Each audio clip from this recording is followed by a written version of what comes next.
Hello, everybody. Welcome to another episode of Controllers and Katanas. I am Martin, aka Marty Cool, here with my good friend Ian, aka Relic. This is episode 31, I believe. And we have a surprise coming this week, also with the Halloween special.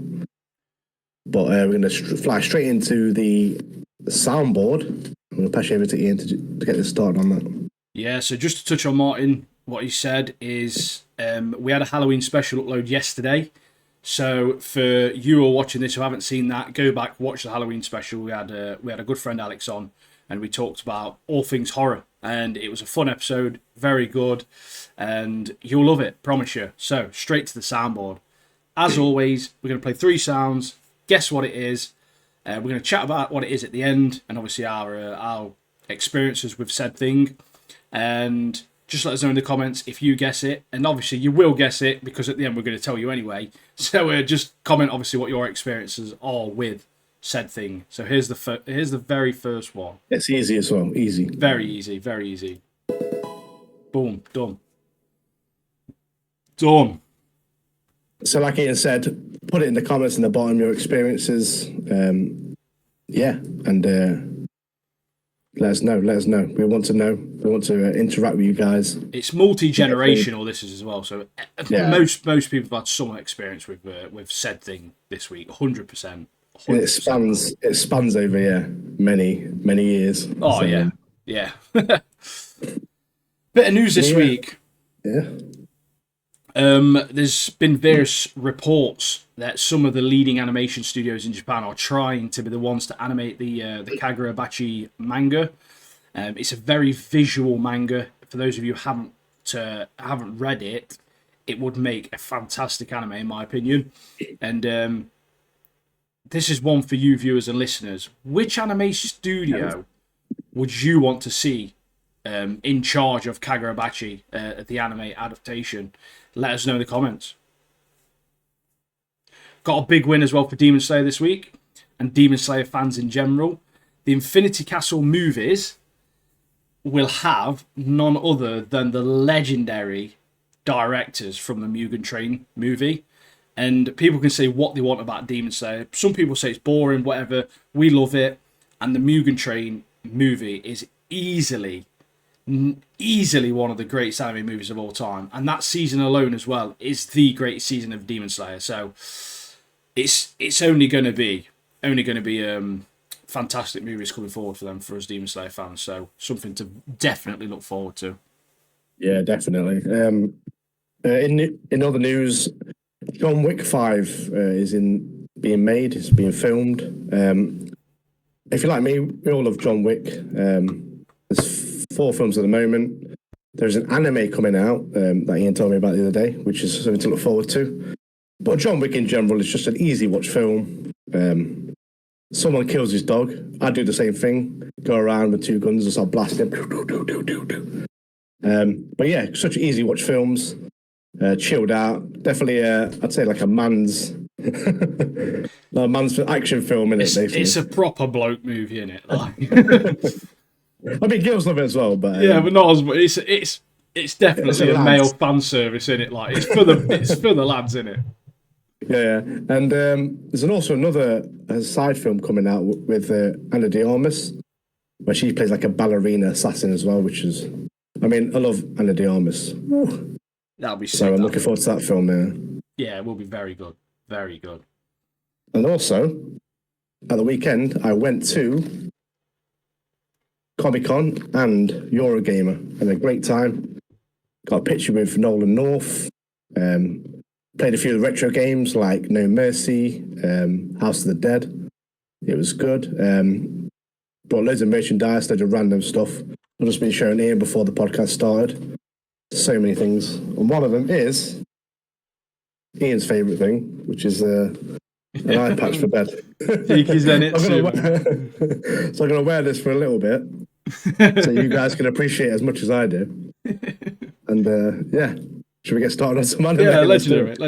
Just on a side note as well, Martin messaged me regarding the Nolan thing, and he may or may not have asked Martin for a picture because he's a fan of the podcast. Just saying. Cannot confirm nor deny. But I'm just going to throw it out there and let you decide what. he's bought some stuff off the merch store. That's all I'm saying. I've got his address if anyone wants it. I'll charge you, but yeah, just saying. It's already £500, but you can have it. You can have it. I'm going to get on to my favourite anime this season, and that's Blue Lock Season 2. That's a lie. That's a lie. That's a goddamn lie. That's a goddamn lie. You know it. So, Blue Lock Season 2, for those who have been with us from the beginning, me and Martin, massive fans of Blue Lock Season 1. Those of you who follow us on TikTok will see my much childish rants regarding the animation of Blue Lock, and if you haven't, then follow us on TikTok and YouTube, get on there and get on the shorts and then watch them because they're on there. Basically, not many notes this week for Blue Lock. Yeah. A couple of things to note. We've moved on from puzzle pieces to Tetris now. Come on. And that was pretty cool, actually. We love our visualizations. The Tetris blocks were probably the most movement we've seen all season in terms of animation. There's a part where Rayo's playing basketball and it's a picture of him doing that and the ball in the distance. And I was just like, you've got to be absolutely taking the piss now, like, realistically. Yeah, you were exactly excited about that. You did a short, didn't you, on our TikTok. Yeah, I did a little bit of a short on that. One of the things I've put as well is I think the show might be gay. Basically, it's Brokeback Blue Lock. So there's loads of pretty boys cooped up inside of a building. It's bound to go there sooner or later, isn't it? Let's be honest. But let's be real, right? All joking aside, Nagy is back, and he is our favourite player. So that sort of made us a little bit happy in the Blue Lock world. It's nice to have a boy back. He gets battered though, let's be honest. The only thing is, right, this episode did have a little bit more movement. There's still obviously had your .png sort of like moments where they're like slideshow scenes and they're just like, and then talking and then there's movement of the ball. But on this one, people's bodies were actually moving, their arms were going. So I feel like we're potentially getting better. I don't know if the entire season is going to be like this. Obviously, I'd prefer it to be how it was on season 1. I prefer the more movement. The thing that gets me the most, it's not the passing, it's not the running, it's the goals. I hate the fact how you don't necessarily see the goals a lot of the time. Like in this episode, the first goal was scored by Nagy. Legend. Loved it. Fantastic. We get some nice introduction, to be fair, to some of the new characters, which are honestly legitimate monsters, mate. Some of these new characters are honest beasts. Like, some of the characters on this I feel like are better than Rin. I don't know how he's number 1, mate, to be honest with you, because some of them are mental. Like, they really are dead good. However, I think I've got a little bit of a theory to what Blue Lock do. When they introduce the new characters get a little bit of screen time, they get a little bit of animation, and you sort of learn about what their abilities are, what they're all about, who they're like, and then as soon as you've had that introduction of them, the animation stops again, and then it goes back to like your PowerPoint presentation, JPEG, PNG sort of episode. But overall, it's still enjoyable. Rayo scored a good goal in this one, didn't he? And it did animate that goal. And it's just the animation. They need to keep the movement going. And it's annoying because it's really, really nice to look at. Like, the way that the characters are drawn and the way that the characters are coloured and everything is fantastic. Like, it's so well done. And it's like, even if they dumbed down the drawing and the quality of the images slightly to animate it, I'd be happy with that. I'd be perfectly fine. But like even as far as to go as the fire, when they get the fire in the eyes or their abilities and that sort of stuff, it honestly looks really, really, really stunning. It's really nice to look at, and it visually is pleasing. It's just very frustrating that you just can't get into it as much. You may as well just read the manga at this point. Yeah, I do agree with you. I've got hopes that it will get better. Especially with the end of this episode. Yeah. Like, the characters in this show are so good, aren't they? Like Nagy, Rin, Isagi. Isagi. Yeah, there's some... Kunigami. I'm sorry, we're going to have to stop the podcast here, man. Can't go on. We'll be back in a minute. But yeah, people like that, like they're so good, the characters, and even though the animation's a bit dust at the moment, I don't think it's enough to make me stop watching the show because I love Blue Lock. We're invested. We are genuinely invested, Yeah. and I think that's why I'm getting so frustrated with it because I love the first season so much.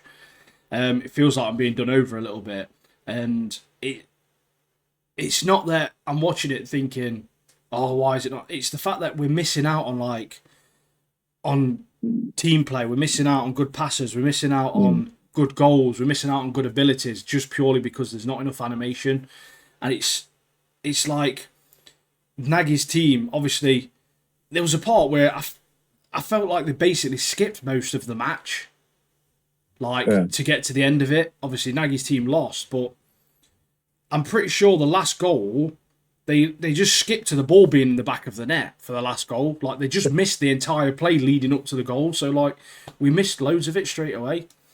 So I did like seeing Gagamora back there. Oh, I love that guy. Puts his life on the line every match, mate. He's a legend, isn't he, mate? Face planted him a lot, though. Yeah, I did enjoy that. But the real thing about this, Vrin's brother has accepted to join the under-20s team, but he said there's an idiot in Blue Lock he wants to team up with. Who will it be, mate? I don't think it'll be Rin. I don't think it'll be his brother. Izzy, isn't it? Or Nagy. See, I think it might be Nagy as well. You know, with him saying idiot, like Nagy's like he proper can't be arse type, isn't he? But here's where my thought process is going here, mate. Surely, if he's accepted to join up with someone, they've got to take somebody out of Blue Lock. So someone's got to leave Blue Lock to join the under-20s team, which means, will they bring someone back to Blue Lock if they take someone out of Blue Lock? I know you're talking about Kunigami, mate. Kunigami. Don't do it to me. Bring him back, man. Don't give me that hope. Don't give me that hope. Just bring him back, man. All I want is to bring Kunigami back, man. If people are viewing this on YouTube and they're wondering what is this on my head, it is a Zenitsu eye mask. And for those listening on Spotify, I have. He was wearing a Zenitsu eye mask for the last 10 minutes.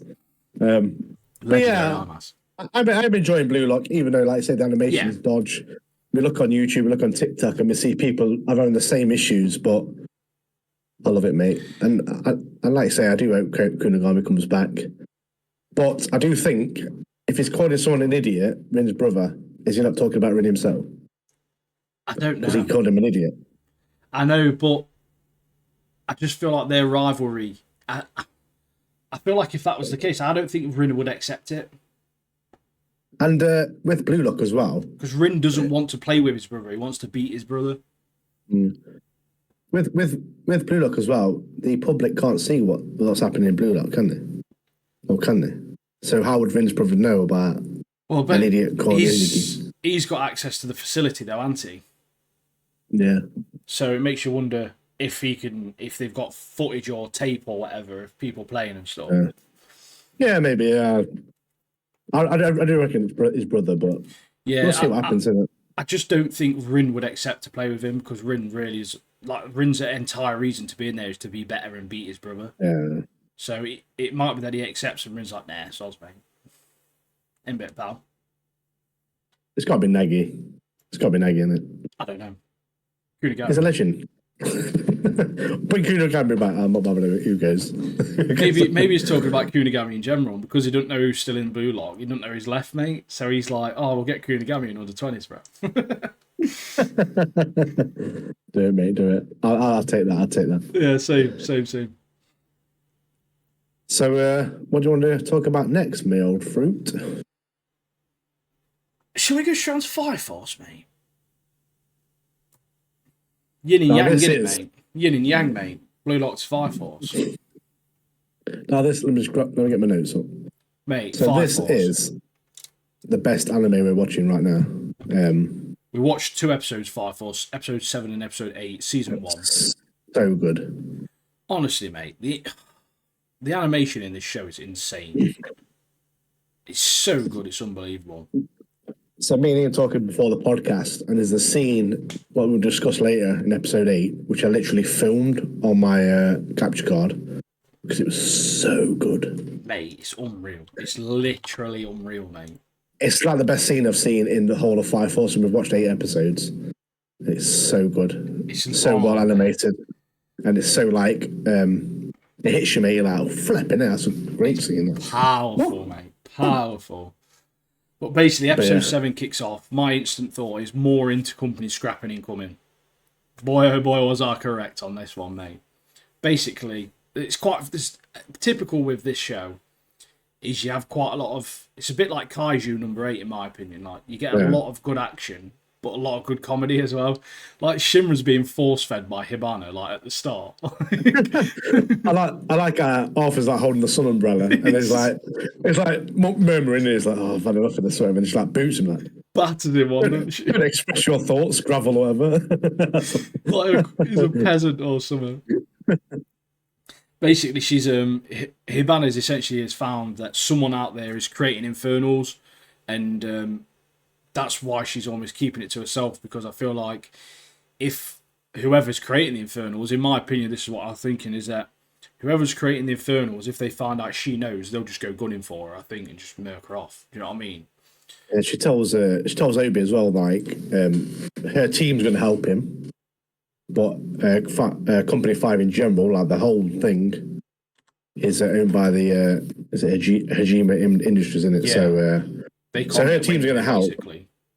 Yeah, so her team's going to help like full cooperation, but there's like the bigger Company 5 won't be so easy to sway to help him out. So they've got a big fight on their hands coming up with that. Yeah, I think they're lucky to have her in general on their side, because she's quite powerful, isn't she? She's obviously a third generation, so they're always much stronger. So, yeah, they've all. One of the things she mentions as well in it, all of the man-made infernals were found near Company 1. Yeah. So their entire thing is essentially they're going to find a way to get to Company 1 and then investigate it from inside. Ruby has a plan for that, doesn't he, as well? That guy, mate, Flam. He's so confusing, bro. He was when we first met him, like Kareem Flam. So confusing, mate. But yeah, like Martin said, Obi has a plan. There's like, God, you mentioned it. You mentioned it. Let me find it in my notes first, mate. So there's a rookie training reassignment system. So basically, rookies go to other companies within Fire Force. There they gather experience. They're only working there temporary. So Obi plans to send Shinra and Arthur as spies. And when they get to Company 1, it's Captain Burns in it, the guy we saw in a couple of episodes ago. From Simpsons. Who was... Yeah, that guy, yeah. Montgomery Burns. Mr. Burns. So Burns was, if you remember, Shinra's, when his family got burnt to death, he was there and he saved Shinra, but there's more to it, and Shinra knows that, and he wants to find out more from him. But yeah, Kareem's terrible at talking, isn't he? He's, mate, it's like, your ass is an ass, and I bet your crap is crap. And I just love... Arthur's getting vexed, isn't he? Arthur's getting proper vexed. She was like, wait a minute. He's literally saying that your ass is actually an ass and that your crap is actually crap. Like, he's not even insulting you. He's just stating obvious facts. Like, it's so stupid. It's a proper moron, mate. Oh, but yeah, Shinra. I love Shinra. Mate, Shinra's so sick, mate. It's like right at the start, it's like just offering everyone out in it straight away. Like, oh no, I think we should have like a sparring match to see who's strong, so you can sort of like work off our abilities instead of reading it off paper and figuring out our abilities based on what you've read. Find out what our abilities are based on what we can do. Yeah, he's got an agenda on it, because he knows obviously Captain Bird's hiding something, and he goes, "We'll have a fight, and if I win, we're gonna have a chat, mate." But Burns is beast, isn't he? Beast mode. Mate, we'll get on to him in a sec. He's a fucking legend, mate. He is. But they've got some interesting people, to be fair, aren't they, the first company? Is that, I love the Juggernaut bloke. Fucking legend. oh, Man. yeah. No terror, the Juggernaut. Beast, He's dead scared of everything, isn't he, as well? He hates it. yeah. I'm scared of fire. Yeah, so basically he joined Fire Force to basically control his fire or like eliminate his fire that he's got within him. But all Fire Force do is fan his flames, so it makes him even worse. But his abilities are beast, aren't they? Yeah, Got, he's like missile literally things. creates these missiles, yeah. They're so sick. But it's Flam into it who's got like that acoustics. He uses the acoustics and turns the fire into ice. That could be quite interesting, that could. Yeah. Like, of an ability. It's a shame he's an absolute moron at the start, isn't it? Yeah, I don't think I'm a fan of him, to be honest. Like, He's dead weird, mate. He's proper odd. But Burns, mate, he's the captain of the of number 1. He's powerful, mate. He might be the strongest person in this show, easily. He also reminds me a lot of Deathstroke. Obviously, like his character design. He's got like this grey, like long hair. He's got like an eye patch and stuff. Proper Deathstroke type character. So instantly I was like, yeah, he's pretty sick, he is. I think he's cool. But like, yeah, people with an eye patch, mate, are always good. they're always cool, aren't they? When I was playing Dynasty Warriors, there's a guy in that, my favourite character, I can't remember his name now, but it was that good. But I always used to pick him because he had an eye patch, mate. He looked awesome. And he's got this like, massive sword. And I was like, yeah, that's me, that is. Sign me up. That's me. We'll have to get you. We'll have to 3D print you a massive sword, mate. You'll have to come dress up to a Comic-Con one. It's Dynasty Warriors character, mate. You get eye patch on them. I did. I was looking at the sword, Buster Sword at Comic Con, but it was like 50 quid. I was like, I can't spend 50 quid. But it was massive, mate. It was like, and if it did, it'd be in the background, mate. Proper beast. But we had in the show as well. We had Oshimina, didn't we? Rekka. Or Rico, whatever. Yeah, He fought the Juggernaut, and obviously dodged, and then Kareem had to like kind of had to finish them all off, didn't he? Stop the missiles, didn't he? But essentially, yeah. So it's Shimmer and Arthur versing Burns. And Burns like you can't hold back. You've got to give it everything you've got. Like go full force, basically. And to be fair, Shimmer's putting in some shots in on Burns, and then Burns just puts his foot down and just blows him away. Like there's creates a shockwave, doesn't he? Like it's when he's fighting Arthur, obviously, because he's got Excalibur. Yeah. And like he can't even cut through his hand, can he? Can't even cut through his arm. He's just like blocked him. Yeah, go on. And Man. it's like a force push, Jedi force pusher. It knocks him flying, doesn't he? I'm so interested to find out more about him. You know. I reckon he's embossed type. Mate, he is. Is that Sephiroth, mate? He is. Yeah, 100%, mate. 100%. Imagine if Sephiroth had an eye patch, mate. Oh, mate. But yeah, Flam, mate. He's so confusing. He is. He's telling Arthur and Shimmer that they actually did okay. To be fair, like considering obviously Burns and the situation and all that sort of stuff. But obviously, Shimmer's at sort of like where he started. He's got no information because he's got battered. Like, mate, you're not getting nothing out of him, pal. He's obliterated you, mate. I just love that animation, you know, when like Arthur gets knocked back, and then like Shimmer's like, "What are you doing?" Like, "Oh, don't," and there's like a spinning like what's like a roundhouse kick thing, like fire flip, like tries to hit him. I was like, flipping sick, guys. So good. But, I love the scene with is it Nimaki, isn't it? You know the one we saw earlier. She literally runs in because it's her company. She runs in to see what's cracking off, and she boots Shimmer up the arse on the way past. that's brilliant, man. You don't like him at all, does she? She like walks him, like boots him in the arse. I think she's still a bit bitter about what happened when they first met, isn't it? Oh yeah, 100%. Yeah. Tamaki, mate. To be fair, what goes on in this next episode, mate, I think she likes him now, personally. So episode starts off with... it's worth noting, sorry, Mark. Rekka, Tamaki's, like, obsessed with him. She's, like, really obsessed with that Rekka bloke, isn't she? That's just a note worth knowing before we go into this next episode, isn't it? Yeah, that's right, yeah. So episode 8 starts off with a bloke on the phone, and he's talking about these man-made infernals, and he speaks to the evangelist, who's behind the whole thing. Obviously, we don't know who it is.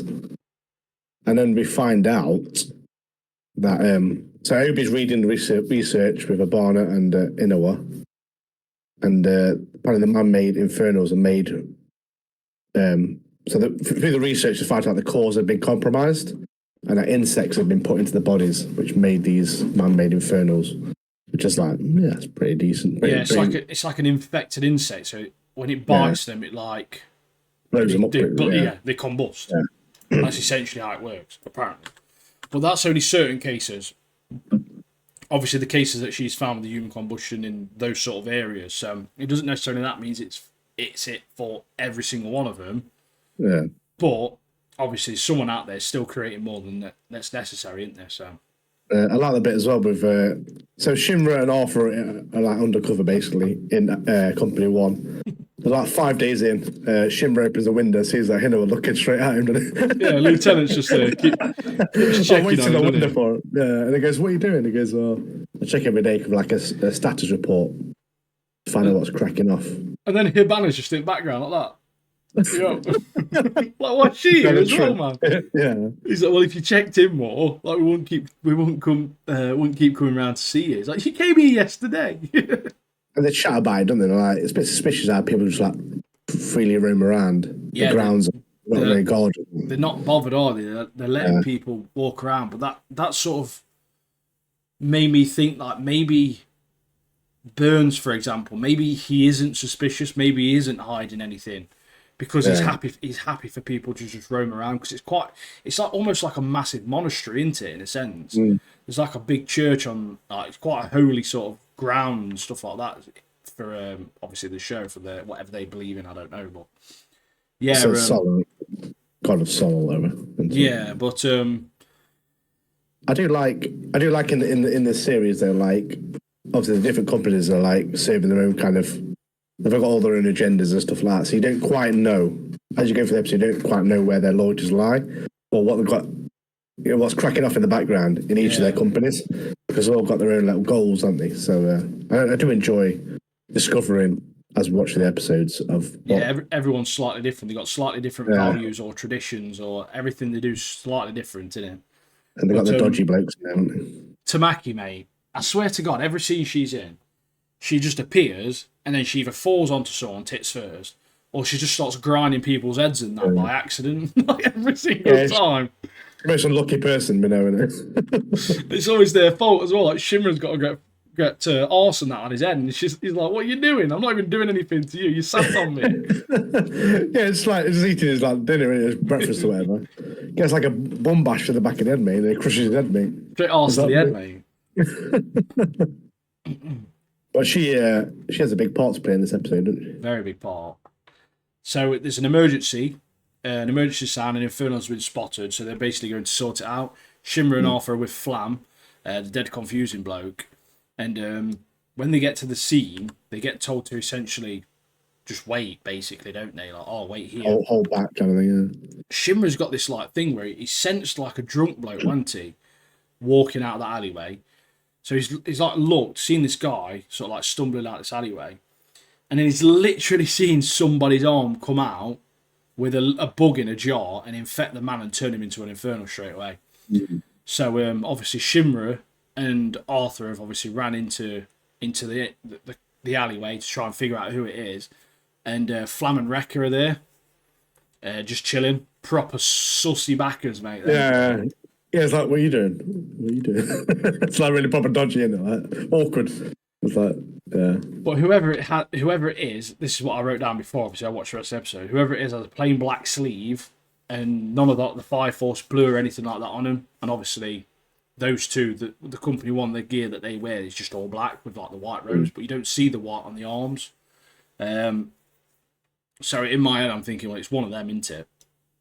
Yeah, and it's at that point, Arthur's like about to speak, and then Shimmer's like kind of stops him. Yeah, yeah. And then they go back to the bedroom, don't they, where they're staying, and Shimmer's like, I don't want to act like straight away. I want to find out some more information before we do anything.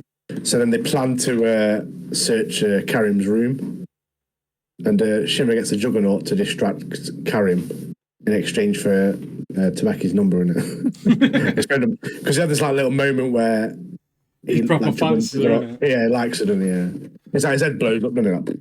He's like... His nose didn't bleed, though, I don't think. No, that's It's a different show. unusual, isn't That it? different show. There's loads of animes happened, doesn't it? Oh man, Elusive Samurai, when that happened in Elusive Samurai, that was so funny. But basically, yeah, they've gone and broke into Flam's room, and he basically has a bug. Or no, he has an empty jar, sorry, doesn't he, in his drawer. Essentially, Flam's like, oh no, I planted that there because I wanted to know if you had the same suspicions as me, sort of thing. Mate, I'm still a bit sus of him. That Flam bloke. Yeah. I don't think he's 100% like legit, mate. I don't. I did like the bit. How's he got all that the vial and stuff like that in the first place? I know technically it's just a glass bottle type thing, but sussy, mate, that is. Yeah, it's like a secret agent, mate. He is. Something's going to crack off, and he'll be like another dodgy bloke, isn't it? Double agent, mate, like Splinter Cell, isn't it? I did like the bit where Arthur and Shimmer are going to the room. Obviously, Arthur's got these like little Excaliburs, basically lockpicks. But I love the bit where Arthur's changed his clothes, and like Shimmer's like, "Why dressed like that?" He goes, It's got like thing on it. Yeah, I've gone from knight to an assassin. To an assassin, I'm role change, innit? Job change. I was like, that's brilliant. Man. Job change.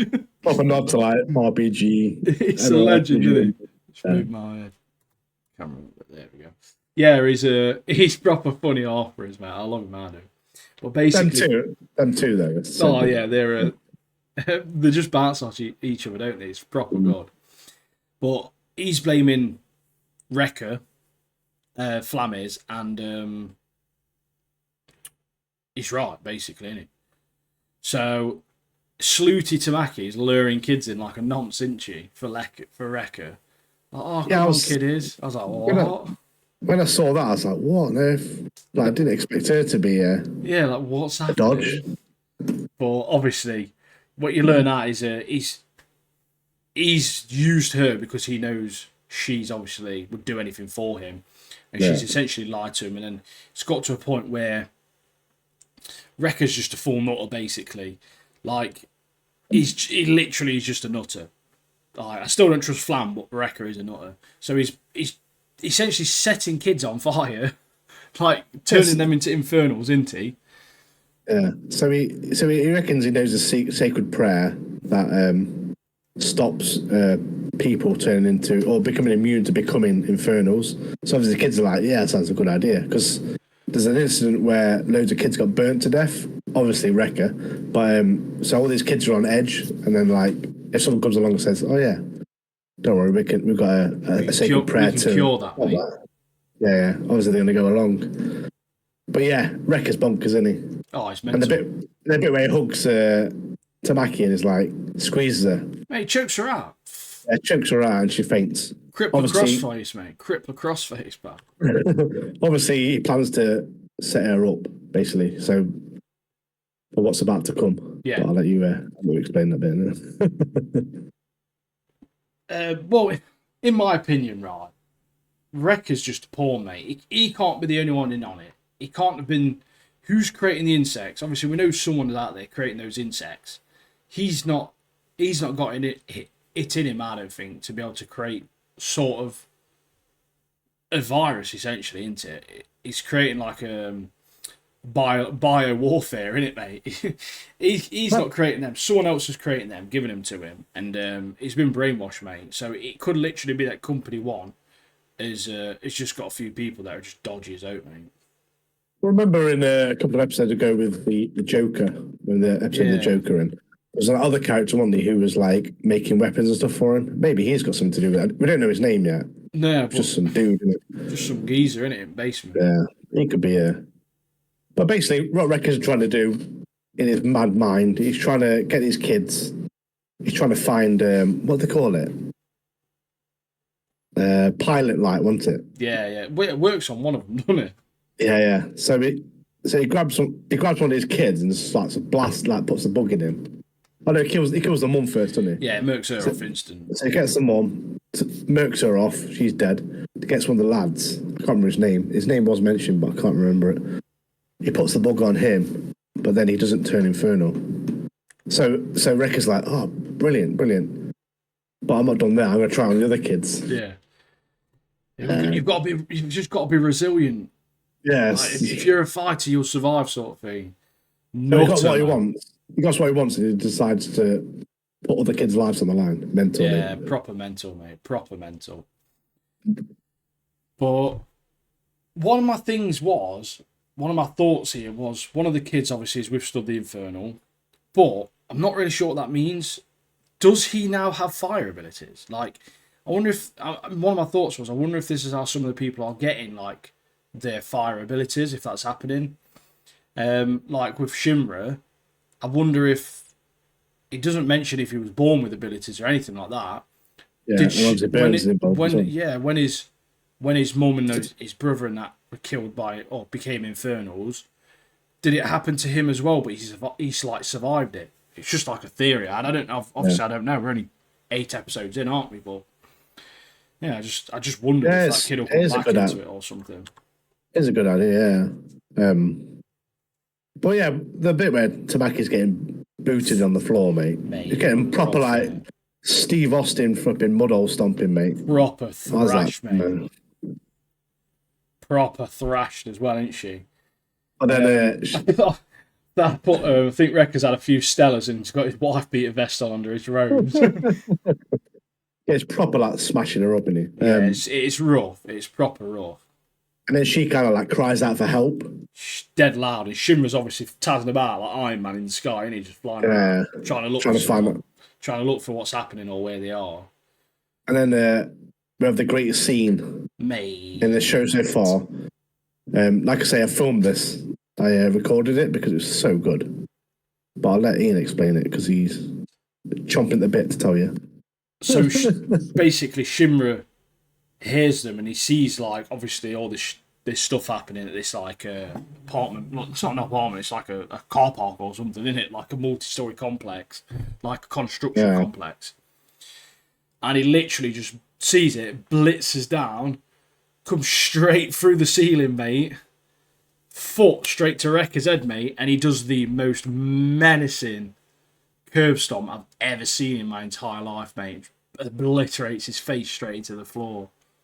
Rekka's plan was to use Tamaki as a like a scapegoat. Framer, yeah. But it's like, sod this, mate. It gets like a fireball fist on it. It's about to like execute her. And then, mate, he comes flying through that thing, like with the red eyes and all the flames around him. The proper devil look that he gets. Yeah. Oh, it's so good. It's literally so well animated as well. Insane, mate. Absolutely insane.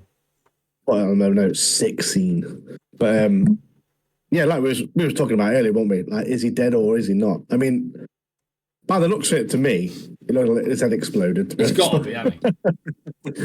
Well, unless he's still alive and he's got a massive like tattoo with a footprint on his face, mate. I don't know. Might be. He's got some size 8. A reminder in the mirror every time we looked in the mirror. Yeah. Because obviously the episode ended with Shimmer's foot on his head. Like, that was it.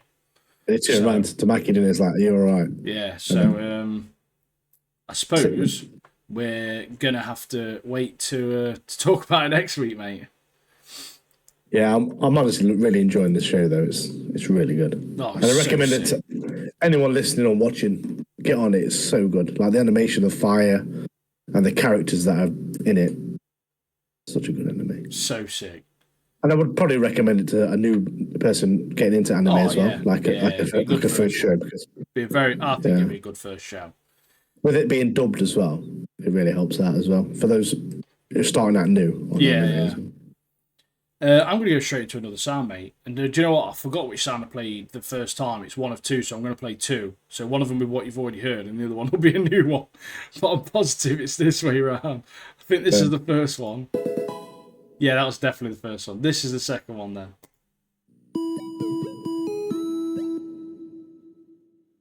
Classic, mate. Classic. Classico. Al clásico. So Spanish people. Let's get into an anime that genuinely made me laugh this week, mate. Mate, I think this anime is mental, innit? You just like the cat with the hairdryer, mate.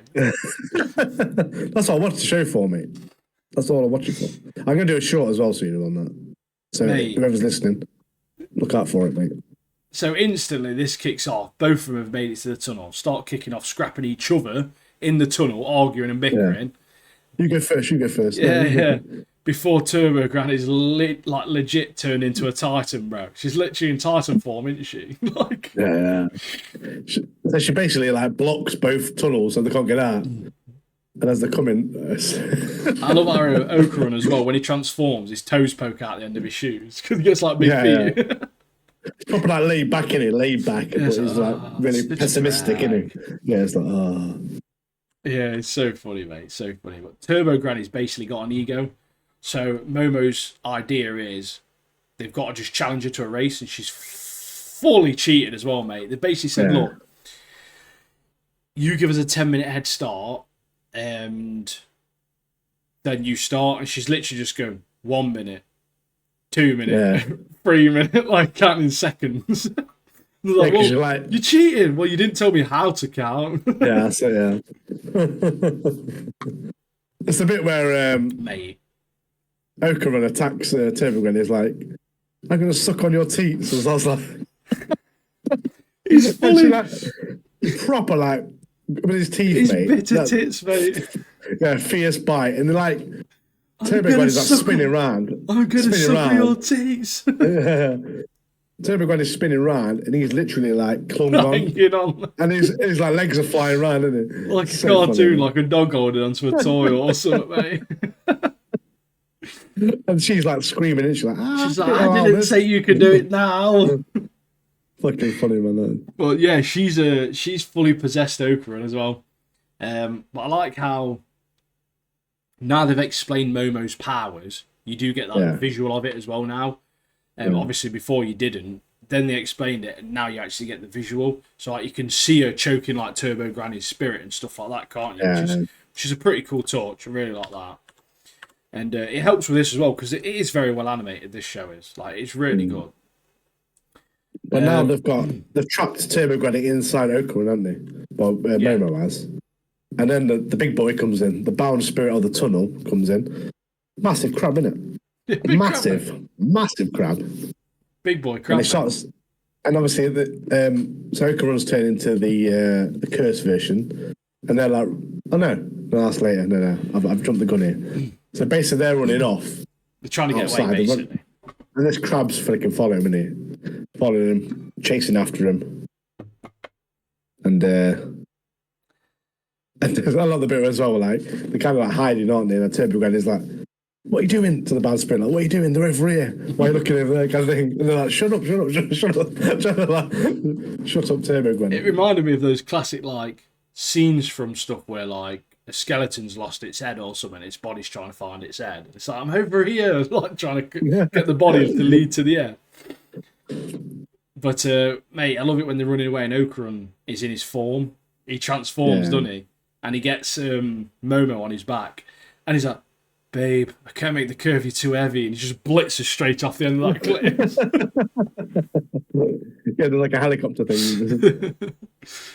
Also, the first person view of Momo on Okarun's back was like watching it in VR. That was quite a good perspective. She's like looking around and she's on his back. I was like, this is sick, mate. You can remember them like old sort of like machines you used to get that were like simulator things where you'd sit inside of it and it was like a roller coaster. It was like that proper bad, wasn't it? I remember them being dead expensive back in the day as well. Oh, yeah. Dead expensive. Like, what? £4 for that? Nah. Yeah, no chance, mate. £4. How long went for? 47 seconds. Get out. But yeah, Momo's clutched it, hasn't she? Yeah, so they end up in like hot springs, don't they? Yeah, like they're smashing through buildings. They get to hot springs, and obviously Momo's like, yeah, when a crab heats up or whatever, or when they boil a crab, all like the muscles tighten up. So they think, oh yeah, we'll do that, and then obviously the crab freezes up, doesn't it? All that tightens up, and they think, oh, he's done. They go outside, and Turbo Granny announces that the Turbo Granny and the bound spirit have tapped into a nearby graveyard. So now zombies, isn't they? Out of the frying pan into the fire. They got like a horde of zombies running after him now. I was like, is this Walking Dead or what? I literally just put, this show's mad. Like, it's proper bad, mate. The second time he transforms in this episode was like a great scene. Like, the animation was so good with like Yeah. Momo's psychic hands and just the camera angles, the perspective, everything was very good in that part. Because she's like running through like the crowds, isn't she? Like, they're running through the crowds, like, up the crowd, and like Momo's the best character in there. She's sick, mate. At the moment, the moment where she's used her like ability to grab the train to like get onto the train to get away, that was so sick. There's a bit you missed So though. When obviously, so when she's on the back of Okarun in this bit with the zombies, the music is like horse racing music. Yeah, exactly that one. And like I said, I did like the animation, like, because obviously Okarun's going full speed, but he's like turning his crap. So Momo's using a power slap turn and slingshot around the city, which is pretty decent. But like I said, the bit of the train, when she grabs the train, that was really good. I mean, the powers are getting stronger, and we're seeing that from each episode, aren't we? Yeah, but basically they've led Turbo Granny onto the train, and then their plan is the train moves 120 kilometers an hour. Basically, is what their plan was. It's like, oh yeah, you only can go 100. It's like, yeah, but the train has to slow down to go around corners. I don't. So Turbo Granny's just like blitzing like 100 kilometers an hour, mate. Just like proper thrashing after him. And then they get to the end of the line, don't they? And who's knocking about at the end of the line, mate? Big Momo's nan, mate. Big Momo's grandma. She's 6 years, mate. Yeah, I love her. But yeah, she set a trap, hasn't she? She set a trap. And then Momo kind of just like uses the power to... she grabs Turbo Granny, leads her into this trap, and then Turbo Granny explodes. Just obliterates her. Yeah. And you see all these like gills, don't we? Like gills. Yeah. And then obviously they explain a little bit about the spirit of Turbo Granny and what they used to think it represented, and obviously the amount of children or like the girls that were killed and all that sort of stuff. So you get like a bit of like a serious backstory to it, don't you? In a sense. Yeah. But just all you need to know is that the dong eater is dead. Yeah. No one will be suckling her teeth anytime soon, mate. I'll tell you that for free. I'm sure he'll be eating your dong, so he's safe to go to sleep tonight. No dong gobbling from her. That's enough, God. Dong gobbling from you. Momo's grandma's proper funny as well, telling Okarun he's too bitchy. You're too bitchy for a guy, you are. Like, are you sure you've got your peen back? Show me. Show me. I want to see you've got your pecker back. That's exactly what she says to him. And it's funny because like Okarun's in like a mood because the food after finding a big crab is crab. And he's like, oh, I can't deal with this. I just love Momo's grandma literally chasing him around the house like, I want to see your pecker. I want to see your pecker. Proper making him uncomfortable and nervous. They get outside. You think she's being a creep, but like you get outside, and obviously he's leaving because he's like finally back to normal again. Okarun is, and you get this moment where she's like, "Oh no, she's not being serious. She's just trying to cheer you up," type thing. She just wants to make sure you're all right. Yeah. And you get this exchange where it's like, "Oh, goodbye," and then they're both like, "Goodbye for now, goodbye forever." Mate, it's legit. This is legitimately just a romance anime, isn't it, mate? Like, it is just, their relationship is just a romance anime, and it's just got loads of like supernatural like elements to it, basically. Like, it's comedy as well. Yeah, it's just a romance anime. Like, it's good though. I enjoy it. I do enjoy it every week. It does make me laugh. So we know they're going to end up together, though. Oh, yeah. Spoilers. Hashtag spoilers. I mean, we don't actually know that 100%, but it's definitely going to happen. But yeah, spoilers. Yeah. It's leading that way, isn't it? So. Right. Like a Dragon. I'm going to say best till last, mate. Yeah, man. So I'm going to let Martin lead Like a Dragon because I haven't played the game. So therefore, the show didn't really make that much sense to me. Like, I tried to pick up bits. But it's like Yakuza Like a Dragon. They've created a live action show of the game essentially, and from myself as a person outside looking in, it wasn't the best in terms of the storytelling of it because I felt like they missed a lot of scenes out, Um, they didn't really introduce a lot of the characters in terms of like who the different clans are. It's like a part. I mean, I won't say it just yet actually, but certain parts where things happen, I'm just like, how have we got like how is this happening? Whereas you, because you play the game, you know the characters, you know the clans, the stuff Yeah. makes sense to you. So Well, obviously it's more led towards you. However, yeah. they've done a very good job of making it look like it's from a video game. One thing I did do, I was watching it in with English voices, and the voice acting was a bit shit to be honest with you. And I turned it to Japanese to watch it in Japanese with subtitles. It was so much better. Like it sent so much better because it had a sent like a bit of a dodgy dub.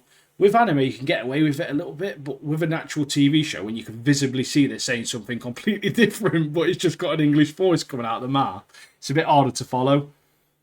Yeah, with you saying about the games as well, like from the game starts, you're already in the Yakuza with Kiru. Yeah. And you're the Dragon of Dojima. So You're the dragon. you're already there, but obviously this has gone back into the past. It's like gone back showing from the how- 95 and it's skipped between like 95 and 2005. Yeah. One of the things I did like is at the start, there's like, it's obviously set in the 90s to begin with, and you do get these like great little visuals pop up, which introduced some of the characters at the very start that did feel like very much like a video game. And one of the scenes as well near the start where essentially their plan is to break into like an arcade into it and steal the money from the arcade. And that's essentially what they do at the beginning of the show. And the way there's a guard in there with a shotgun, and that he moved like really slowly. That felt like he was from a video game, you know, like on a game where it's like got characters just looking around like that, and just walking back and forwards and stuff. So I can see what they've done there. If you was to rate that guard, like 9 out of 10 for security, 1 out of 10 for shooting, mate. It was terrible, wasn't it? Oh, awful, mate. It was horrendous. They've got the show on easy mode, mate. Change the difficulty. Press pause. Change the difficulty. But basically, they steal this money for the orphanage, Sunflower Orphanage, for people who play the games. That's a big place in the games. Obviously, where Kiryu was brought up and stuff, because he's an orphan himself. So he gets his money. As the gangsters find out, we find out these gangsters are from the Dojima clan, the Yakuza family. And then they locate where the money is, which is at the orphanage. So they all pile in, don't they? And then the guard who was the terrible shot, he has been battered, mate. He's been battered, tortured. And obviously he's given the information of the... is it Nizuki, I think his name was. He's one of the team that Kiryu took to the arcade to rob the money. But then he's about to get his ear chopped off, and then a legend comes in, doesn't he? Izuma. And he flips one of the lead gangster over, puts his foot on his neck, and like kind of like force him to his will, doesn't he? That was sick. That was. He's a legend. Puts the hurt on his throat in it. So anyway, the team and the father are taken to the Dojima clan, and then the four who was participating in this heist, they're all lined up on the floor, and then the Dojima, the lead, the boss, he goes, is it like a table of food? He's like, oh, help yourself. So they start munching. It's like, yeah, you should enjoy the last meal before you die. And then Kiryu's like, what? And then he kind of, he protects the other three because they're younger. It's like, listen, I did it to get your recognition. I did the robbery so you'd notice me because I want to become one of the accusers. And then Nizuki, his mate, he's also like, yeah, I want to join. And he like kind of bows down. But then Kiryu offers to fight in the underground arena to prove himself because they owe this team owes Dojima clan loads of money. And then Kiryu's like, listen, mate, I'm going to prove myself in the arena and become the Dragon of Dojima, which is like a badass name. And he goes back to the time when he was a little boy, he saw another guy with a similar tattoo than Kira's in the game on his back, and he's battering everyone. So yeah, so have you got any much notes on this? Or Not really, mate. I started watching English, like, this is one of my notes. I started watching English, but the dub acting was shit. So I switched to sub, and it was much better in Japanese. Oh, so basically, like, Kiru's just obsessed. He wants to be part of the Yakuza. And that Kojima, the older, it's like his dad, like his dad, but he says, like, when you're in the Yakuza, mate, there's no going back. You're trapped, basically, because obviously he was in the Yakuza as well, but somehow he got out, and because of these four teams, his, like, they're kind of like his kids, aren't they? He, like, runs the orphanage. His kids, Kiru and the others, Kojima cuts his finger off, doesn't he? As a sign of, like, as a payment for the disrespect towards the clan. But it's that fight that he has in the arena. Oh, where he's fighting that guy. He starts getting burnt, doesn't he? Yeah, so basically getting battered, and then it's like a boxer, like an ex-boxer or whatever. Is that punching him, and then, like, he's getting battered, and all the other kids are like, "Oh, get back up," kind of thing. And anyway, he sits down to have, like, a rest. Like, it must be like half time or something. Yeah. And that Kojima guy's like, "Yeah, he's a boxer, so try this move." Like, you don't hear what he says, but you kind of see it after, because he starts kneeing him in the stomach, doesn't he? It needs him in the stomach. Yeah, it's like, oh, he's a traditional boxer. Like, you're not going to beat him at his game. You need to do something different. So it starts kneeing him in the ribs, and then he does a atomic headbutt, doesn't he? That made me laugh, mate, to be fair. It's double KO, isn't it? Sparks them both clean out. Yeah, it's like, why'd you do like that atomic headbutt, mate? You kill yourself, mate. I was like... Fully fills him in, mate, straight away. It's proper sick, to be fair. Yeah, so in the show, like, he keeps flipping between 2005, isn't it, and 1995. And in 2005, Kiru's in prison, isn't he? He's in the he's doing some hard time in the old penitentiary, mate. And if you play the games, you'll know what that is. Well, if it goes down the same path. Obviously, we've only watched one episode so far, and there's 3 out, I think, at the moment, isn't there? There's 3 out at the moment, yeah, and then actually, in November. Be six out as of this releasing. Oh yeah.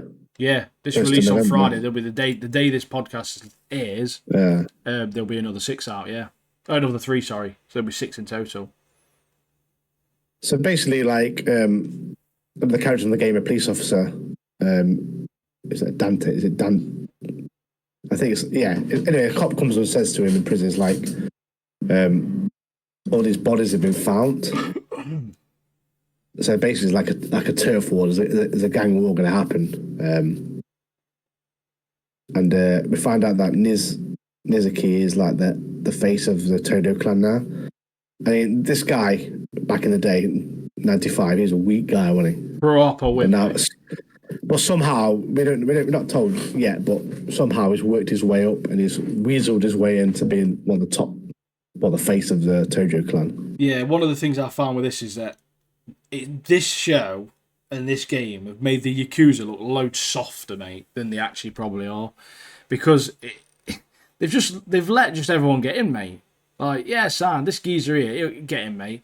You know that part where he's trying to cut his finger off, and they're like, "No, you're doing it wrong, mate. Like, come on, you got to go for the joint, pal." Bless you. Yeah.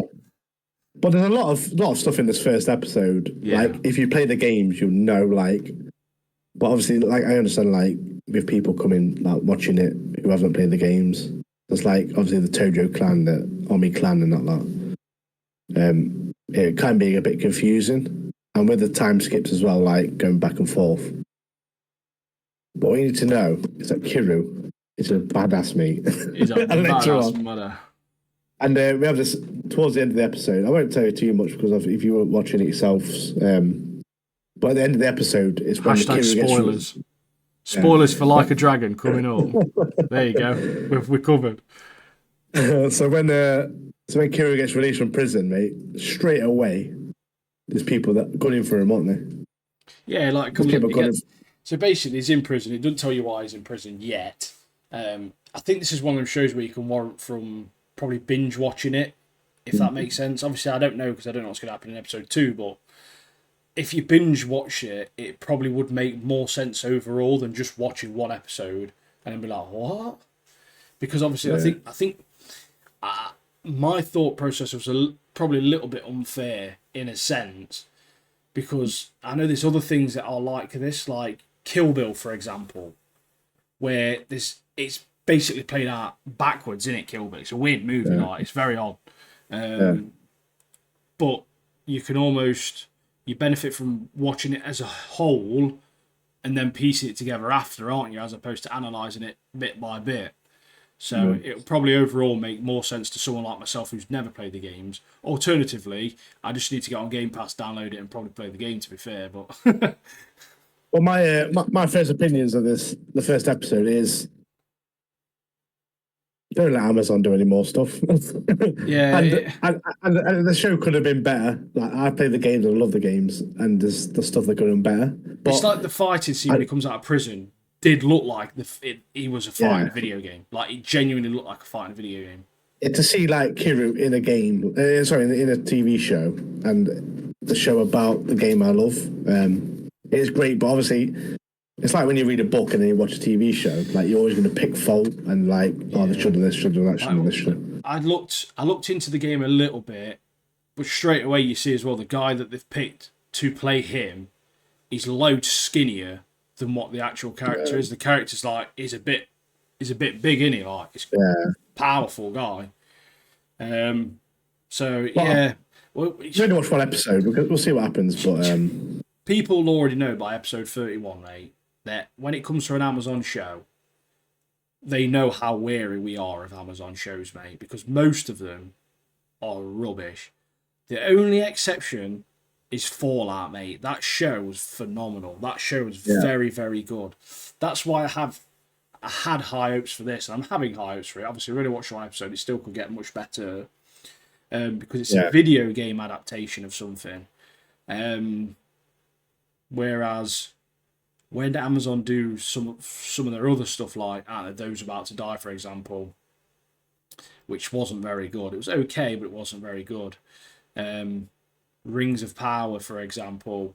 There's a lot of these Amazon exclusive shows, isn't there, that aren't necessarily based off stuff, so to speak. Like Rings of Power, I guess it is in a sense based off of the world of the Lord of the Rings, but it's not really. They tend to do very bad. So Amazon's very difficult to trust when it comes to media, unfortunately. Well, like you say, Fallout was a great show. I mean, we did it on podcast, didn't we? And we really expressed how we enjoyed it through the podcast. And like I say, I've got high hopes for this, but I've seen the reviews already. IGN. I'm not even going to bother them. Don't even touch IMDb. IGN. Yeah, IMDb and stuff like that, Rotten Tomatoes and stuff are the ones to look at. But I mean, there is other stuff that's been rated badly, but I've watched them. Like, it's pretty good. Yeah, that's right. Penguin. Penguin, for example. IGN, mate. IGN, terrible. But yeah, guys, watch the show. If you've played the games, you will enjoy. Well, I enjoyed the first episode, but like I say, I was picking some fault with it because I played the games. I'm like, you probably To be fair, though, even you say that, but this is where the joy of this is. This is the first thing we've watched where we're both different. Like I've not played the game at all. I have no idea who the characters are. I know nothing about it at all. Whereas you have got all the information. That you've played all of the games. You have an idea of what the characters are. So we're coming in it from two different angles, and if both of our angles were coming in from a different angle, we're meeting at a similar sort of outcome as it was okay. It's probably not that good. You know what I mean? Like there's a character coming into it who's in the game who's got an eye patch, funny enough. I don't know if he has in the show because that's like much later on, but yeah, Majima made it off. So good at the characters. But yeah, he comes into. I'm sure he comes into the second episode. But yeah, he's a handful. So something to look forward to. But like you were saying, the greatest show watching at the moment, Penguin, mate. Before we kick it off, though, sound number 3 incoming. 3, 2, 1.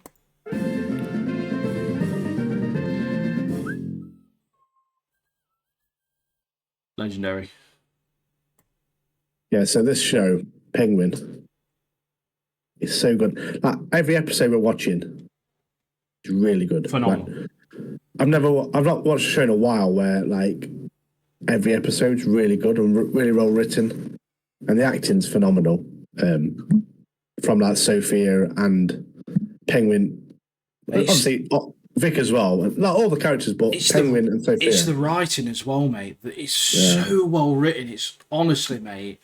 So basically, this episode starts as like it's almost like a bit of a fly through. So it's basically narrated by Penguin, or there's like a pep talk, isn't it, from Penguin, and they've got loads of shrooms growing. Like, oh, we start off with 2 buckets, now we've managed to grow all of this, blah blah, and it's going through all the little stuff that's happening, and progressively through this, you get a couple of speeches from Oz. Mate, the writers on this show are so smart. Like, they're so good at their jobs. It's unreal, mate. Like, they are so good. Vic's got a motorbike now and a gun. First thing I would negatively note on this show, if I had a gun, I would not be putting it down the front of my trousers, mate. Because if that accidentally went off... Hit a bump, mate. Your knob's gone, isn't it? Dong's gone, mate. You're not down like... You'd be like Okama, wouldn't it? You'd be like, my dong has gone. My pecker has gone. Literally, mate. No dong. No dong at all, mate. Absolute dongless, mate. You go back into Penguin, like, why'd you get this gun, mate? I've shot my dong off, mate. What did you? Second thing to note from this episode, Sophia's got a dodgy mullet haircut now, hasn't she?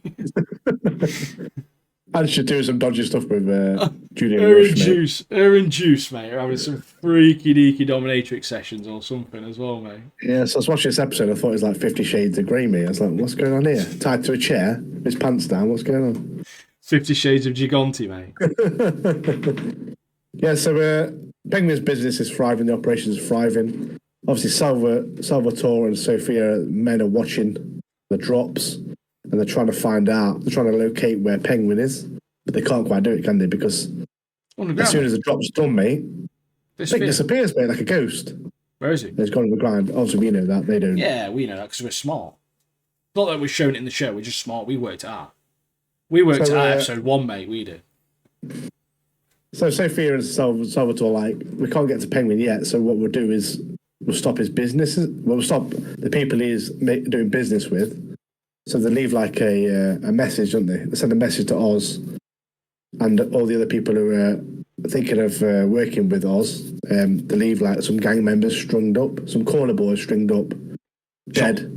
Missing pinky fingers, mate. Yeah, that's notable. Classic mate. Mafia, mate. Classic Mafia style. Well, that's what they did, isn't it? To what's his face?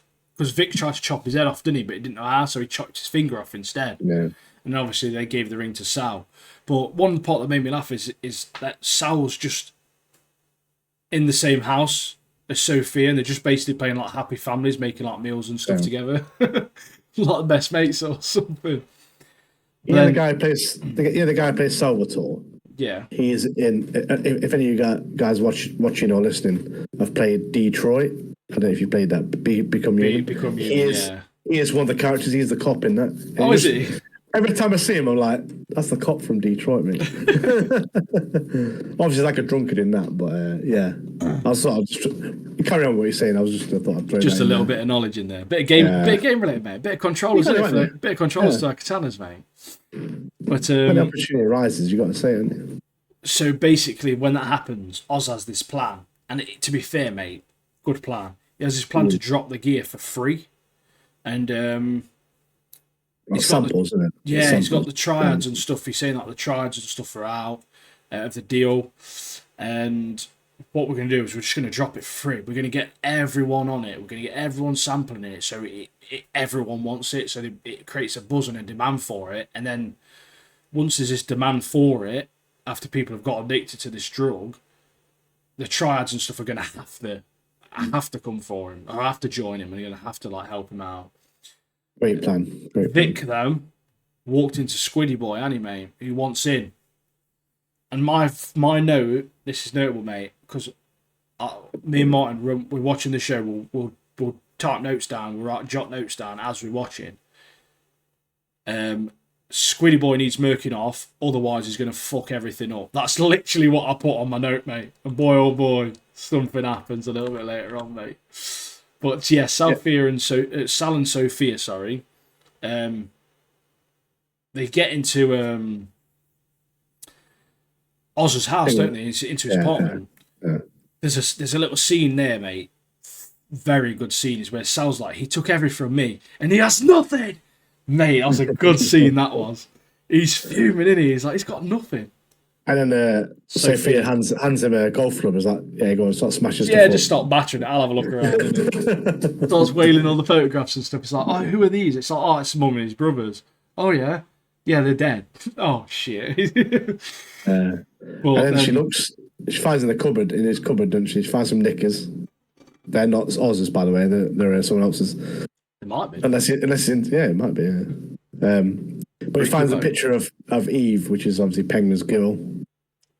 And then that's the plan. They're going to try and find her, try and locate her and ask her questions. But then we have that scene with Squiddy Boy, don't we? Yeah.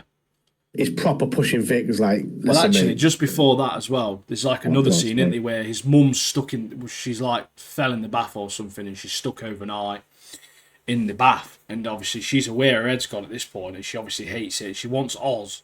She's basically said to him, like, murk me off. Like, I want you to murk me off. Like, murk me off. That's literally what she said. She went, Oz, murk me off. She went, she literally went, it's totes mad, mate. My head's gone, innit? Murk me off. That's literally what she said word for word. But I love how he's like a crime boss, mate.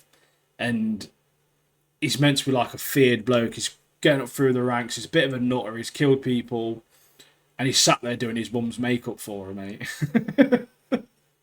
Well, that's his life. Yeah, that's his life, isn't it? Basically. But like, I actually really liked them, those little scenes that they introduced into the show. I really love them scenes because they make him so human. Yeah. It's unreal, and like, it's the little things like that. And obviously the part, I'll let you speak about the Vic part in a minute, but it's the fact that you get like a scene like that that's then followed straight away by the next scene that is this, and like the parallels of some of the stuff, and how like he's underground, he's telling all his lads like, oh, he's got loads of lads, they're growing drugs, doing drug runs, they're killing people off, but then like when it comes to like his mum and stuff like that, he's like genuinely really caring, and he's like how many people do you know are going to do the mum's makeup for him, mate? Do you know what I mean? Like, he's meant to be this mad crime boss, like, he's the Penguin, mate, and he's doing his mum's makeup. Like, I don't know, it's just something about those scenes just make the show so much better. Yeah, like I say, well written. There's another scene as well that we kind of missed. I think we might have missed out on, or it's after this, but Penguin sees the state of where his mum's living. And he's like, I'm sick of this kind of thing. And he goes to visit a councilman, doesn't he, who owed Carmine a favour, and also Oz. And he gets his wire cuts in his nose, doesn't he? It's like, oh, yeah. Yeah, it's like paying more attention to the people at Crown Point who are starving and cold or whatever. So basically turn the lights on, get some heating down there, you know what I mean? Yeah. So he literally puts his wire, and I felt it, mate. When he was doing that, I was bad, like, innit, mate? Bad, innit? I'd that like, oh, mate. You like bang your nose and your eyes start watering. Yeah. Oh. I felt his pain there. I felt his pain. But then we have that scene, don't we? So Squid's proper pushing Vic. Is like, listen, mate, everyone's after the Penguin. If you don't let me in on this deal, I'm going to tell him. Big wigs, Sophia. Yeah, I'm going to go to the heavy hitters. As he referred to him, yeah. Anyway, it's like, Vic's like, yeah, okay, follow me. Turns around, swivels. Boom! Bless him in the neck, mate. Done. In the neck, bro. And now he is sleeping. In the neck, mate. Honestly, I genuinely didn't expect. I thought that he was potentially going to get killed, Squid. I didn't think it was Vic that'd do it. Like, cause I kind of thought it would be, because, you know, he's got the gun at the start of the episode. So like, yeah, he's going to use that. But, like, I didn't think it would be the same episode, though. Like, it's literally straight away, because obviously you get that small interaction where Squid sees him, and then you get this episode where Squid's like, oh, I have seen you with that old woman, blah, blah, blah. And then within the same episode of him getting his lines and his interaction, it's been done in, mate. What question is that? A Beetlejuice cup or what? Yeah, bro. Nice. It's a bit faded, but yeah, I can see it. It's oh yeah, you went well. So anyway, it is. Yeah, Yeah, yeah, the people could see it's it. It's cool. great. It's I think it's grey on screen though, but it's actually green. I don't know why it's grey on my podcast camera. You've been faking it. But yeah, cool, mate. It's getting with the Halloween spirit, aren't you? Yeah, man. Beetlejuice, well, classic. Got the scream tee on. So we have this point where Sophia visits Eve, innit? Yeah. She's located him. Roxy, who was in the other episode, she says, yeah, she's here. So Sophia gets to Eve, and then she tells Eve that who the real hangman was. That the hangman was Carmine, who literally killed those women. But Penguin withheld that because he helped get rid of the bodies or cover up the bodies or cover up the crimes of Carmine. But obviously, and then Eve finds out that Penguin didn't tell her any of that, kept her in the dark about that. And then before, and obviously Eve knows that Sophia's there to kill her, basically, because obviously she's after Penguin. And Eve kind of gives up Penguin's location. It's like, yeah, is it Crown Point near the zoo? Snitches, mate. And what does snitches get? Snitches get stitches. That scene though, mate, where again it's like the next scene after this as well. You've got these two people who are like murking people off left, right, and centre, mate. Massive crime bosses, but they've made them so relatable and so human in a sense that that's why this is doing so well, and this is why the show it appeals to me, and I really like it. Like the part where obviously she's using the hangman part and trying to protect the girls and saying, "Oh look, just kill me, leave my girls alone. I don't want anything to happen to them." Yeah. It's obviously unknowingly helped her survive because Sophia's obviously she doesn't want to be the hangman. She wants people to know that she wasn't the hangman and she's not the hangman, and that she actually cared. Obviously, we saw in the previous episode that she actually cared for these women. She was trying her hardest to figure out who'd done it to try and protect these women, and you get that sense of obviously she's still got some compassion in her, and obviously everything she's been through in Arkham and all that sort of stuff. She's still human as well. So it's like, and then we get that scene straight after where where Vic's gone down. He's obviously it's gone to Oz, and Oz is like, "What's wrong with you?" Blah blah. Obviously knows something's up. Can see it obviously in his face and his eyes, and that he's a bit distressed and anxious and worried. And he cottons on it's obviously about the squid guy and that he's finished him. And did you get away clean? And they have this quite a sweet moment, don't they, where he's obviously told him about the squid situation, and that Oz is like, "Oh, don't worry, it gets easier." Because even Oz is saying like the first one's hard. Like, I know it's hard saying this when they're literally criminals that murk off people left, right, and centre in it. But like, Vic doesn't. Vic is just a normal kid who's like, just happens to have had a tragedy happen to him, and it's like he kind of brought into that life. Yeah, and then but then like you get this sense of Oz where Oz is trying to protect the people he loves and he cares about, and he literally gives him a hug, doesn't he? Like, "Oh, don't worry, like it gets easier." And again, it's just those scenes that make this seem so real. Yeah, like, because it says he's strong, doesn't it? It says he's strong, and he did the right thing protecting the ones you love, innit? Which obviously is Penguin and others. So yeah. But mate, you get this scene. Oz's speeches, man, they're so good. Like he's talking about Sal and Sophia on that pickup to the triads, and obviously the other people that are there. Yeah. And whoever wrote those speeches, I don't know what sort of awards go out for TV, mate, but I'm sure there's one for writers, mate. There's got to be one for writers of shows because they're so good. The speeches are obviously. I'm not gonna sit here and recite it but it's just his character's phenomenal, isn't it, mate? Like. Yeah, so basically, they all know that what Penguin's like. They know he's as a dodge, mate, not to be trusted. But somehow he convinces them, doesn't he? It's like, it's about the rich people, isn't it? The rich people, they take everything and they don't give us anything. So now we're going to take the city back. We're going to, basically get the what's it? reap the rewards of what they Yeah, do. it's like basically Yeah. saying, "Oh, we've got these rich families that have like they've used you, and you've only sort of gained some of the benefit of what they've done, and they live in their houses across the river, and Yeah. obviously." They go crap about Yeah, that. and then what was the other guy? Like, was his name like Danny something or something like that? And he's like, "Oh yeah, but you got three of my guys killed." And he's like, "What do you mean I got three of your guys killed? This is what I'm on about." It's like, you worked hard for them. They've killed three of your men. They don't even fucking know your name. Like, he's proper going in, isn't he, mate? Like, he's so good, mate. His character's so good. Yeah, it's so convincing as well. Like he convinces them all, and then they all share a beer, don't they? Yeah, he throws And them it's all a like, beer out. It's like, break a beer, and it's almost like their acceptance is cracking the beer open.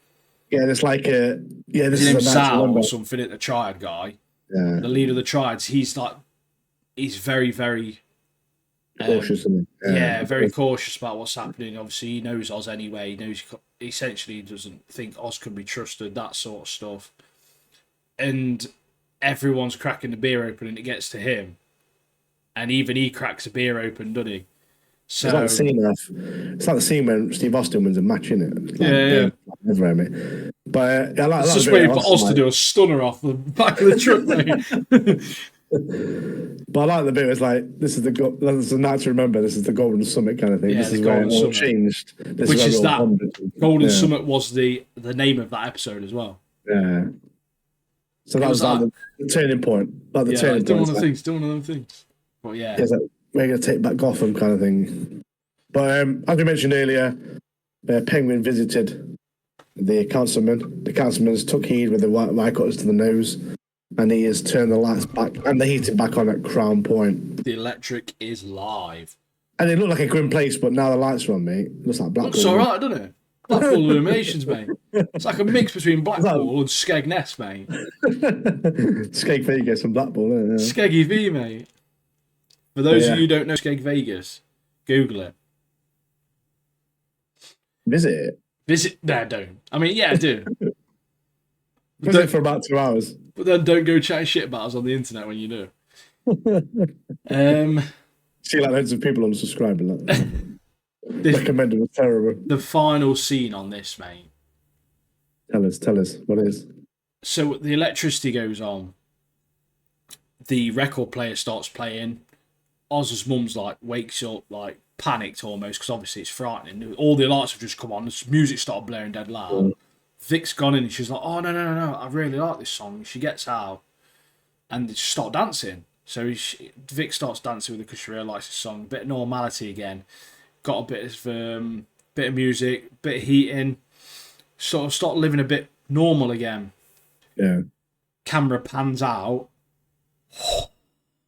Sophia is stood there in the apartment watching Vic and Oz just at the end of the corridor, mate. They've not seen it yet. And then it ends. What has she got in her Bro, hand? I've got goosebumps, bro. What's she got in her hand, though? She's got a little cheeky gun, mate.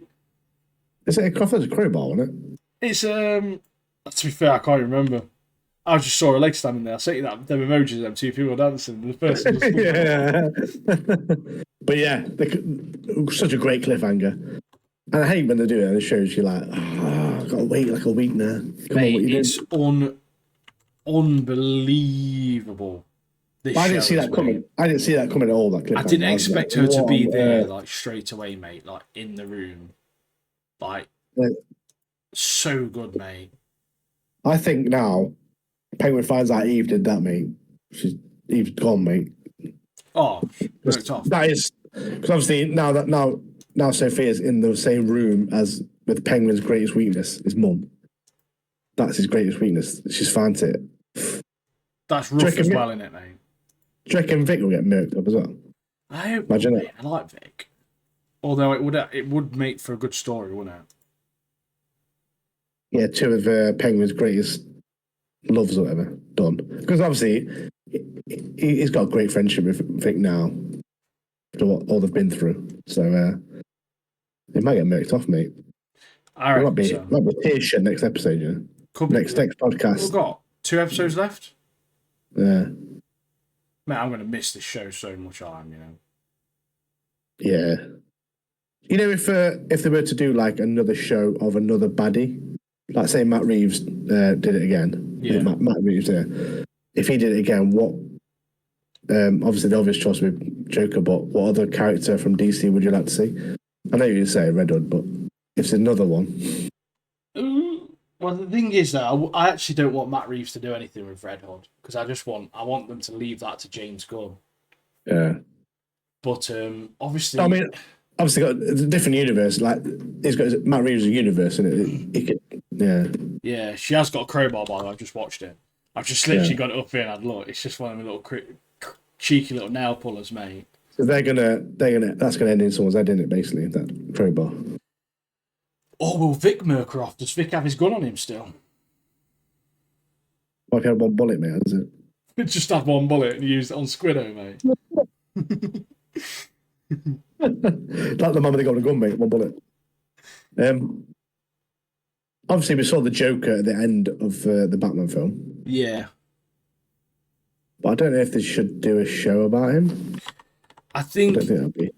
I think it would be difficult. The thing is with Penguin is that he's not supernatural. Like he's almost just, especially with this one anyway, he's almost just normal. Like they could potentially do something with maybe like Two-Face or something like that. Or even bringing a female, but then like someone like Poison Ivy might be too much to do anything with Poison Ivy. Catwoman's been in the show already, or in the movie, wasn't she? So they could do something with Catwoman.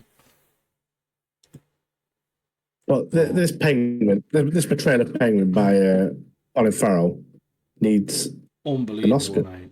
Unbelievable. Or Scarecrow. Could do Scarecrow. Oh yeah, I remember Scarecrow in the Arkham Asylum game. That boss fight, where it's literally like massive, like Scarecrow, and they're all like hallucinating. Yeah. Oh, that's so good. See, I genuinely would love something to do with Deathstroke because obviously he's got quite a rich history. He's been around for a while now, and I do like Deathstroke. Yeah. There's a lot you could do with Deathstroke, I think, and as well. But I suppose we'll wait and see, mate. But I'd be very surprised if this is a one-done thing. Oscars. No Oscars are dished out for like Colin Farrell or Sophia's character. I can't remember her name, the actress' name. But Christina Morelli or something. I can't remember her name. Yeah, but yeah, she needs some recognition for that. I'm going to Google it quickly because we need to put some respect on a name. Yeah, Kristen Milioti. Milioti. Mrs. Milotti. You did a great job with the Penguin, and you need an Oscar. Very, very good, mate. Or BAFTA, whatever. Yeah, what is it? Oscars for movies, I think, isn't it?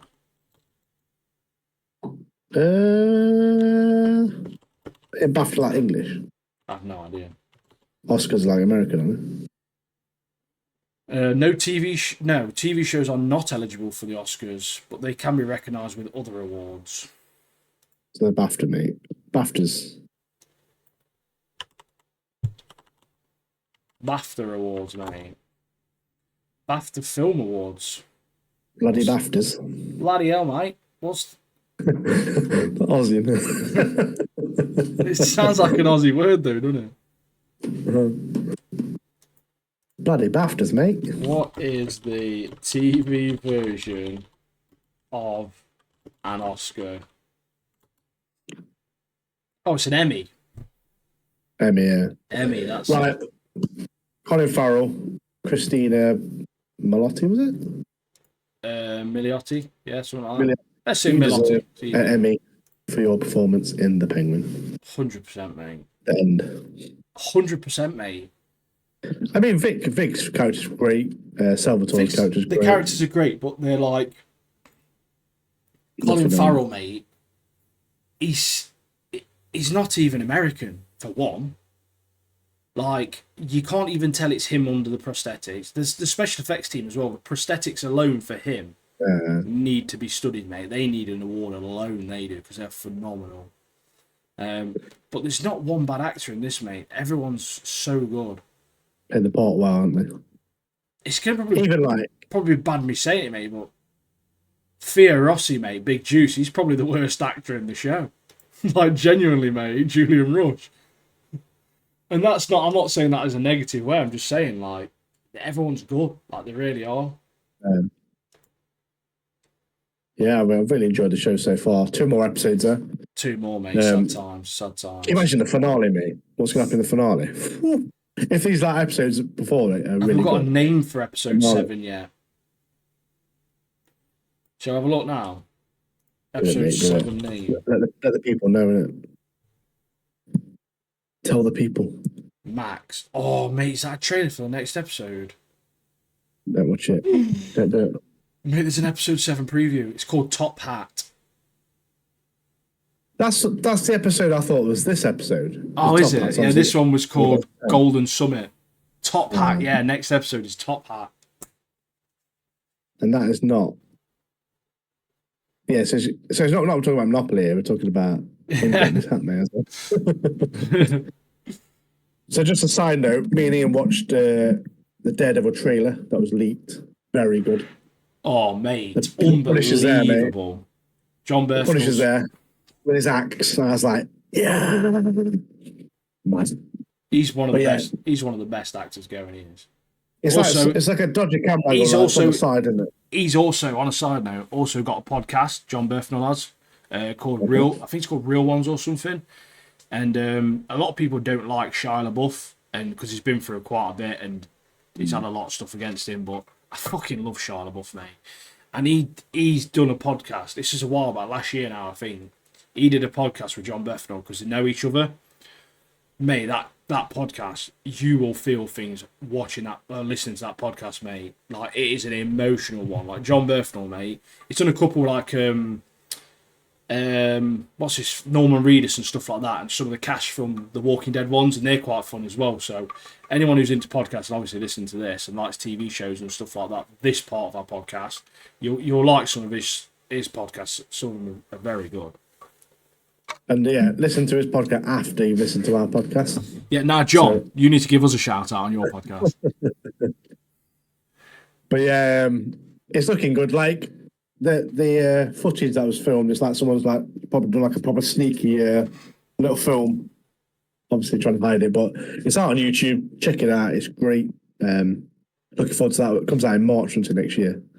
Yeah. So, it's called Daredevil Born Again, Born I believe. Again, yeah. So he's back, baby. He's back. Daredevil Born and Bred, mate. Born and Bred Yeah. Ilkeston. I mean, before Punisher and them shows. Oh, Foggy's in it as well. Not bothered about him. Hopefully he dies, but Looks like a Yorkshire pudding, mate. He does.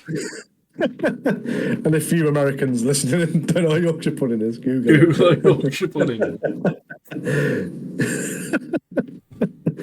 So we come to the bit where we reveal the soundboard. Drum roll, please. Pokemon, mate. Talent. Pokemon. Pokemon. The game specifically. Yeah, so I can't tell you how many hours I've synced into Pokemon games. It's thousands, mate. It's got to be over time. Yeah. From when I was playing it when I first came out, and like when the very first ones, Red and Blue, came out, mate, and I got them with a Game Boy, mate. Hours, mate. It's all I did. The first one I had was Pokemon Yellow. And I used to like show off to my mates because they had blue. And I was like, Pikachu, innit, mate? I walk around. I had like a bit of a stagger, like a bit of a strut, mate. But yeah, I used to trade with him loads. Little link cable that you used to get, mate. Used to link, the link It's cable. legendary on a link cable. The amount of times I had to charge my Game Boy up as well. Like, I'd play it for hours.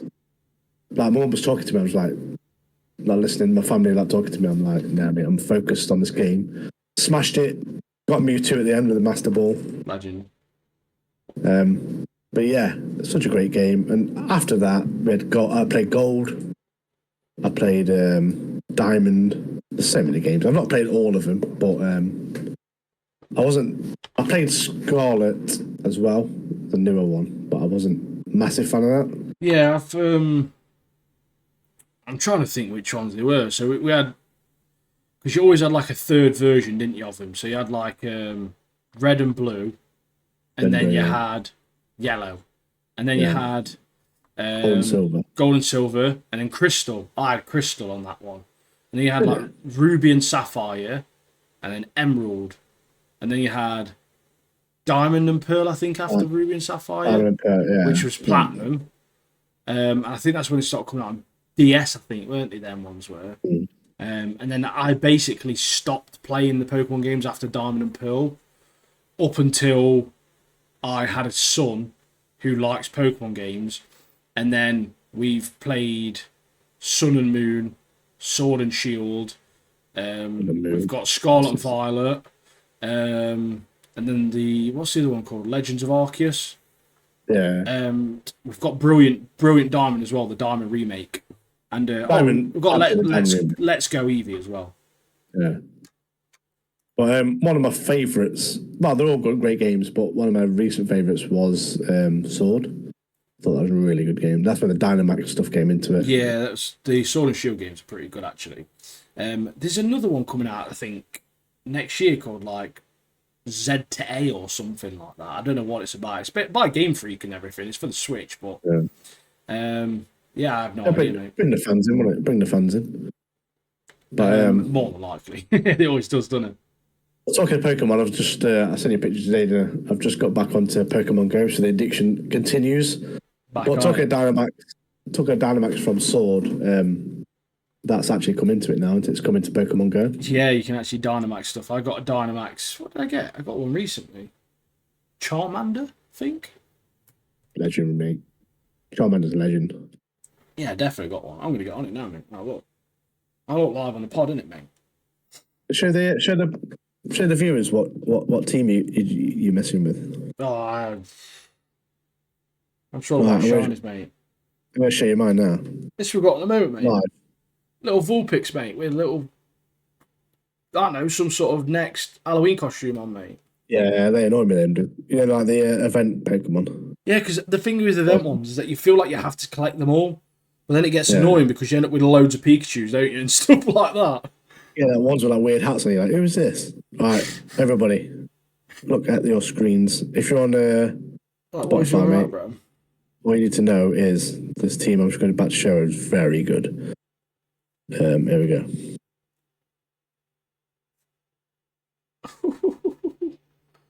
Mate, I've got a shiny slime. And I know Ian's got better Pokemon than me. Mate, I don't think I've got any out of 4,000. Eh? Haunter. I've seen yours. Haunter, that's what I've got. These are my Dynamaxes so far. I've got Haunter, Ivysaur, Sobble, and Wooloo. Shinies wise, I got Lucky Mewtwo. I got Lucky Mewtwo. To be fair, I don't level any of them up. I leveled up Slacking today. It was at 4,000. It's like 4,200. Yeah, I've got Slacking, to be fair. It's a lucky. Have you got a lucky one as well? I don't know. Lucky, I've got a shiny Slacking, but he's rubbish, mate. Dragonites for days. Celebi, shiny, Palkia, Nidoking, Hydreigon. He's a low one, but he's my favourite, mate. Shiny Steelix, bro. He's a fucking G, mate. Yeah. Golden. Legend, him. Legend. You know when you showed me yours, it was a couple of months back. Shiny Swampert, Shiny Arbok, he's golden as well. Shiny Blaziken, Shiny Dratini, Shiny Raichu, Jolteon, Bryon, Clink, Kavana, Krillia, Pikachu, Mismagius, Swampert, Feraligatr. There's some of the shinies. They got a few then. That's all I care about, mate, if I'm honest with you. That's the only reason I play this is to try and get shinies on it now. You know, when you showed me yours, I was quite jealous of because you had Articuno and Zapdos. Flipping so good there. Where is it? Where you can show your player code kind of thing. Show the people on the pod. Show the folk, yeah. So you go on friends. And then add friend, and then it comes up with your code. There you go. That's yours. Those are one adders. I don't think that mine's loading, but. So those one adders are on Spotify. My code is 831580. Sorry, 0879. 6221. Add me. Let's be friends for life on Pokemon Go. Mine is 862169. Lol, giggity. 161547. Get on it. Adders. Yeah. We do you still play quite a lot? Yeah, me and Blake play it still. Yeah. I go on it when I take my daughter to gymnastics. There's a gym right there, so I put a lure on it usually and just see if I can get any shinies for the hour whilst I'm waiting there. It annoys me because they had that, the daily incense probably last time I played it, and every day you get a chance to get Articuno and Zapdos. They both appeared, but you have one chance to get them. You only got one shot. Yeah, it's like Eminem, mate, in my ear, like. One and done, it, mate. One and done. Failed, and I started crying, and then deleted the app, mate. No, I'm back. And then he remembered that Kunigami is no longer in Blue Lock, and then cried again. Hopefully it comes back. Oh, hopefully, mate. Hopefully. But yes, that's it for today's episode, guys. I hope you enjoyed it. 31 in the bag. We say it all the time, just the usual stuff. Just get in Discord, subscribe, like, comment. Commenting and liking is probably the biggest things for us. They help a lot. We're releasing so many shorts recently, lots of short form content. Me and Martin are in a 1v1 battle to see who can get the best Blue Lock. Yeah. I think it's currently 1-1 at the moment. Martin's got a draw. I've got a win in the bag coming up. It's 2-1, isn't it? And then it'll be 2-1, mate. So if Martin doesn't win the next one, I'm winner, mate. And then we're going to the next one. And then we're going to figure out, see what the best pirate team is we can make, I think, after that. Yeah. So we're just doing fun like that. But we get a lot on there as well. The Kagurabachi thing, I mentioned that on there. I mentioned other things as well, like deaths of like characters and what hits hardest, and just get involved. There's a lot of stuff in there you can get involved on. Yeah, we're going to bring a lot of stuff out to get your interaction from everyone. So obviously, because we're interested, we want to know. Yeah, we're trying to get to know the viewers, get to know what people are interested in as well. So. And yeah, we're enjoying it. So we've got a lot of shorts coming out. TikTok smashing it, YouTube shorts smashing it, Instagram Brown Bread Dead, mate. Don't bother with it. But yeah, we should probably put some stuff on there, but it's not as hard hitting as like TikTok and YouTube. No, not really. But we should get on it. We'll get back on Instagram at some point. But yeah, we just appreciate you being here. Appreciate you supporting us, listening, watching, all that sort of stuff. If you're blind and deaf, you can't hear me anyway, but I appreciate you being here, mate. And yeah, cheers. But yeah, join the Discord. Join us. Chat to us. Let's be friends. Let's find out what each other likes. And yeah, we're gonna keep bringing you shorts. Gonna keep bringing you content. So I hope you all enjoy it and have a great night. Thanks for also worth noting. On the next podcast, we'll both be repping some of the new Betrayal tees in the merch store. So we'll announce that a bit more there, but you'll be able to cop one in the...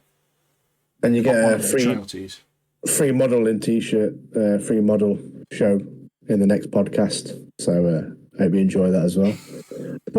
We might do a little short as well, just like a little spin. Why not, mate? Why not? People love it. But yeah, as always, guys... We will catch you in the next one. Yeah, take care, guys. Love you. Bye.